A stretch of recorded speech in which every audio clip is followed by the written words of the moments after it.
नमस्कार दोस्तों, अगर आप पर कोई कोर्ट केस हुआ है तो रिटन स्टेटमेंट क्या होता है और इसे फाइल करने की लिमिट क्या है। अक्सर लोग इसमें कंफ्यूजन की वजह से अपना केस हार जाते हैं। तो आज इस वीडियो में जानेंगे हम ऑर्डर 8 ऑफ द सीपीसी यानी कि सिविल प्रोसीजर कोड के ऑर्डर 8 के बारे में। हम वीडियो वाइज हर वीडियो में एक रूल होगा, यानी कि ऑर्डर 8 के कई रूल कई शॉर्ट्स में बनाए जाएंगे। तो यहाँ पे पहला शॉर्ट्स है, यहाँ पे ऑर्डर 8 रूल 1, तो उसके बारे में हम जानेंगे। तो यहाँ रूल 1 में क्लियर है कि रिटन स्टेटमेंट।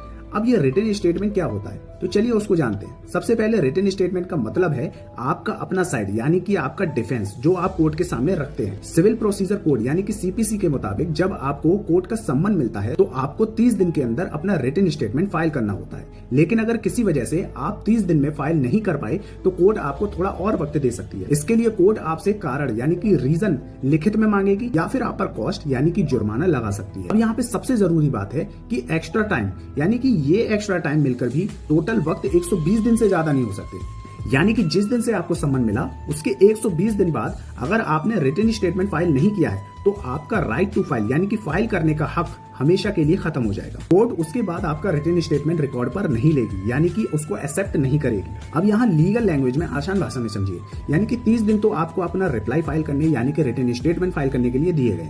तो फिर यहाँ पे 30 दिन तो आपके पास होते हैं। फिर नेक्स्ट जो 90 डेज है वो 90 डेज में आपको अपना रीजन बताना होगा और रीजन के साथ साथ आपको कॉस्ट भी पे करनी पड़ सकती है, या इन दोनों में से कुछ भी एक। इस तरीके से जो है वो आपको 120 डे का एक्सटेंशन ऑफ टाइम मिलता है और एक्सटेंशन ऑफ टाइम 120 डे के बाद अगर आप फाइल करेंगे तो कोर्ट एक्सेप्ट नहीं करेगी।